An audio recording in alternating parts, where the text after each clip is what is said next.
Greetings to all viewers. I'm Akbar Triazriel. On this occasion, we'll present research with the title A Comparative Study of Banking Financial Performance Before and After the Bank Digitalization in Indonesia.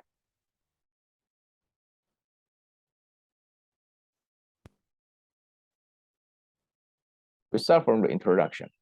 Along the development of the device technology, people are accompanied by the internet and various gadgets, such as cellular phones. Various companies that aim to survive should adapt themselves to accommodate this reality.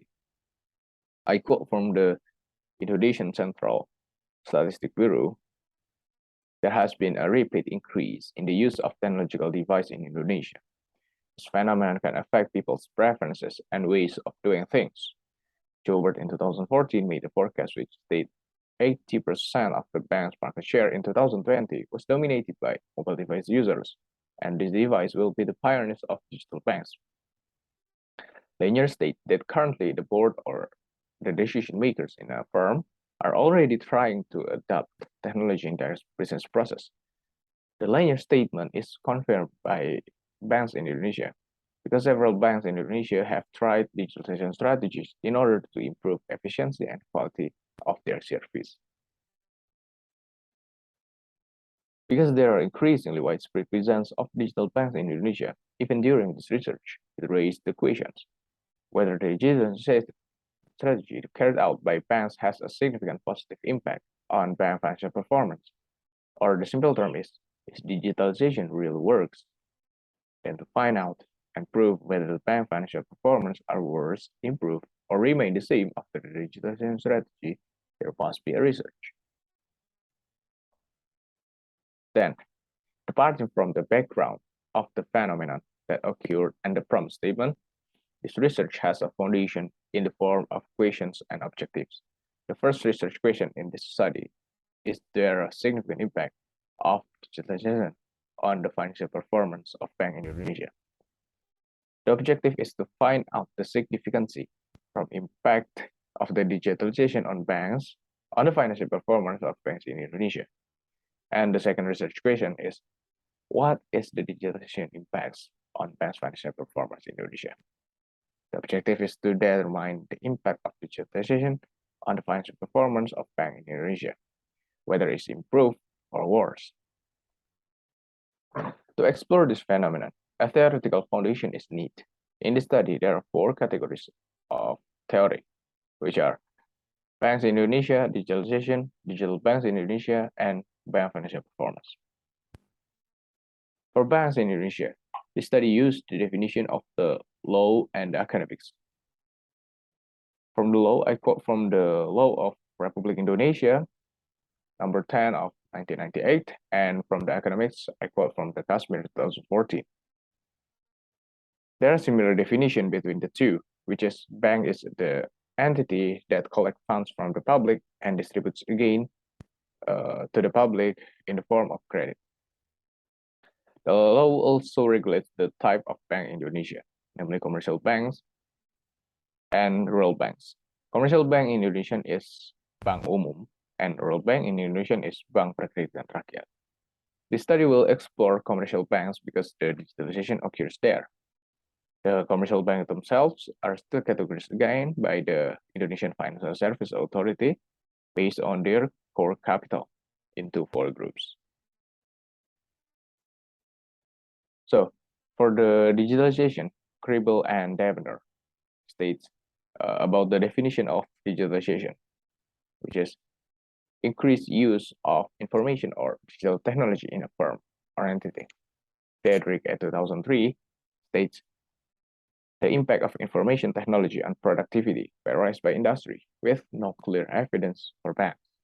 Because the financial activities of banks is known to be different in measurement than the companies in the general, the researchers argue that banks should be examined separately in this regard.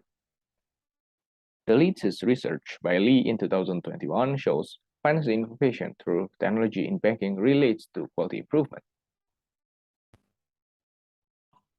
Not all banks that have online service are digital banks. According to Indonesian Financial Authority, a digital bank is a bank that manages the operations without or with limited physical branches and relies on the online process. And the regulation also regulates how to establish digital banks in three ways, which are from the business unit of commercial banks, transformations of the conventional banks, or purely new digital banks. The study will use profitability and efficiency as determinants of financial performance with several ratios. For determinants of profitability, this study uses return on asset, return on equity, and net interest margin. For determinant of efficiency, some previous studies used different approach to examine the determinants of bank efficiency and showed inconsistent results. Therefore, in the study use cost efficiency ratio because the ratio can measure by comparing operating expense to operating income. This is several digital banks in Indonesia. 4 out of 5, except Bank Jago, is a business unit of commercial banks. Bank Jago is one and only bank that has transformed from a conventional bank, which are Bank Artos. From the literature about the terminology and theoretical basis of the aspect contained in this research, then this researcher can make the hypothesis to be scientifically tested in the next section. As we can see, there are 4 hypotheses in this study.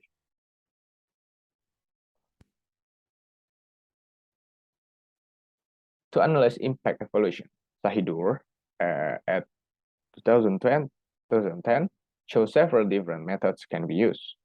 The digitalization program that is not carried out simultaneously in banks in Indonesia indirectly creates 2 groups that have received different treatments. Then the most appropriate method to evaluate the impact of digitalization in this case is the difference in differences method. The IDE required 2 periods, pre-treatment and post-treatment. In this case, the treatment were not carried out concurrently. Bank Genius in 2016 and 2 other banks in 2017. So the 2016 and 2017 period is not counted. Then T represent the outcome in the treatment group and line C represent the outcome in the control group. The dot line represent the average result difference that will still exist if neither group achieve the treatment or the counterfactual. And the difference between the treatment point and the counterfactual point is the DID estimator. That is what this research is looking for. There are 4 models in this research, and there are 4 dependent variables we'll use. Yes, cost efficiency ratio, return on asset, return on equity, and then net interest margin. For independent variables, use 2 dummy variables by time and by the group. The study will also employ comparative variables to eliminate or reduce noise in data analysis caused by variables other than the variables studied, so that the effects can be seen more clearly. The comparative variables in this study are capital adequacy ratio, non-performing loan, and then loan to deposit ratio. This research is quantitative using secondary data that obtained from the bank financial ratio from the report quarterly from 2012 until 2021. The sample selection is based on the character of banks that have digitalized all of them in the KBMI 2 and 3 to ensure data parallelism and accept the assumption of the DID method. For the number of sample in total there's 3 banks in the treatment groups, 12 banks in the control groups, with the total observation is 1,480. DID used the principle of regression in its model. It is necessary to test the classical assumption to ensure that the regression model obtained is the best in estimation accuracy and unbiased. And all the assumption is feasible, all the assumption are fulfilled, and the model is feasible to use. The parallel trend assumption is the most important in ensuring the internal validity of the DID models. The trend between the treatment and control groups showed similar before the treatment. In the study, the researcher employs visual observation by graphic inspection to observe it. Violation of the parallel trends assumption will result in erroneous causal effect estimation. In this case, as we can see, the characteristics are proven to be similar before the treatment. In that case, it can be assumed that the bank characteristic between the treatment and control group during the observation period can be said to be similar and the ID visible to use. For the result of the ID, all of the model are significant, which means there is an impact from the digitalization to the bank financial performance. As we can see, from the DID estimator, there is increase in the cost efficiency ratio and decrease in the return on asset, return on equity, and net interest margin. Increase in cost efficiency ratio after being given digitalization treatment to the banks in Indonesia is contrary to hypothesis 1. The result from this study reinforced the findings of Osmadi and Wabel, which explained that e-banking has not improved the performance efficiency of these banks. Decrease in the ROA, ROE, and NIM after being digitalization is contrary to hypothesis 2 to 4. The result from the study reinforced the findings of Stockmeyer and Perberg, which shows in the several digital banks across the world, after adjusting for the high acquisition cost, most of it still haven't found a way to profit. This means that the impact of the digitalization program on the growth of bank financial performance in Indonesia is indicated to be caused by differentiating factors that customer behavior in response to the presence of digital banks varies. Good-to-in research in bank in Romania shows high infrastructure costs may result in negative profitability due to a lack of e-banking consumers. Yuan et al., Takedin and San shows culture in the country plays important part, which is the characteristic of the customers, like in the Jordan by Al-Samadi and Walbel, that shows Jordanians mostly depend on traditional channels as preferences to their banking service. Then from the conclusions, from the result of this study, it can be concluded that statistically, there is significant effect by digitalization treatment on banking performance in Indonesia. Then, nevertheless, the digitalization program was not proven to improve bank financial performance by efficiency and profitability.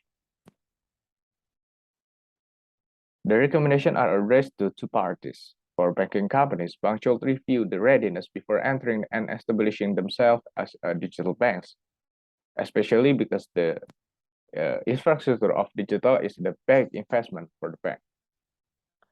Also, banks should be able to detect risk more deeply and face various risks with the existence of digital banking innovation in Indonesia. Then banks should pay attention to the characteristics and needs of the market, in this case is Indonesians, to the emergence of the bounce digital. For the future research, the data in the study from digital banking perhaps very limits. The presence of digital banks, which is still very new in Indonesia, makes the post-treatment of this research can only carried out by 2018 to 2021. So, the result of this study can be developed as future research material for subsequent researchers to enrich the sample with the presence of new digital banks. That's all for me. Thank you very much.